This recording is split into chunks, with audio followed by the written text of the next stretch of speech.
वे मैथों तेरा मन भरिया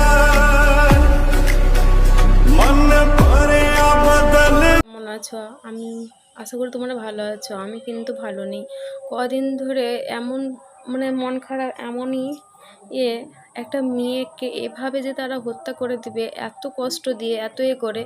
আজ কিন্তু রাখি পূর্ণিমা, সেই ছেলে হয়তো তার একটা দিদির কাছ থেকে বা বোনের কাছ থেকে রাখি পড়ছে, কিন্তু সেই হাতেই একটা মেয়েকে এমনভাবে তাকে খুন করেছে, বলারও ইয়ে নেই। তো এমন এমন তাদের শিক্ষা তাদের মা বাবা দিয়েছেন, তো একটা মেয়েকে তারা এইভাবে নৃশংসভাবে খুন করে দিল। তো এখন মাত্র সে কী ধরা পড়ে, সেটা সিভিক পুলিশ। তো সেই সিভিক পুলিশকেই উল্টো ওদের ঝুলিয়ে জিজ্ঞাসা করা হোক না, কে সঙ্গে জড়িত আছে বা কে তাকে তাদের সঙ্গে নিশ্চয়ই তো তার মুখ দেখেছে সে কাউর না কাউর।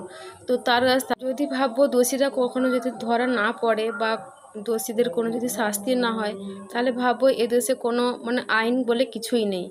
আমি এটা নিশ্চয়ই মনে করব। এত বড় ঘটনা হয়ে গেছে, তো কি যদি দোষীরা কখনো যদি শাস্তি না পায় বা দোষীদের কোনো দিন যদি শাস্তি না হয়, তাহলে আমি সত্যিকারে মনে করব এই দেশে কোনো আইন বলেই কিছু নেই। তো আমি চাই দোষীদের কঠোরতম কঠোর শাস্তি হোক, যেন তাকে যেরকম কষ্ট দিয়ে তাকে মেরেছে, যেন তারাও যেরকম যেন কষ্ট দিই তাদেরকে মেরে দেওয়া হোক। সত্যিকারে আমার মন থেকে এই কথাটা বলছি। আমার যে শোনা থেকে এত খারাপ লেগেছে, এত খারাপ লেগেছে। তো তার সম্বন্ধে আমি সেই জন্যই বলছি। তো আমি একটা সাধারণ মেয়ে হয়েই বলছি কথাটা। আমাকে এই খবরটা শোনার থেকে আমি নিজেই এত মন খারাপ, এত আতঙ্ক হয়ে আছি।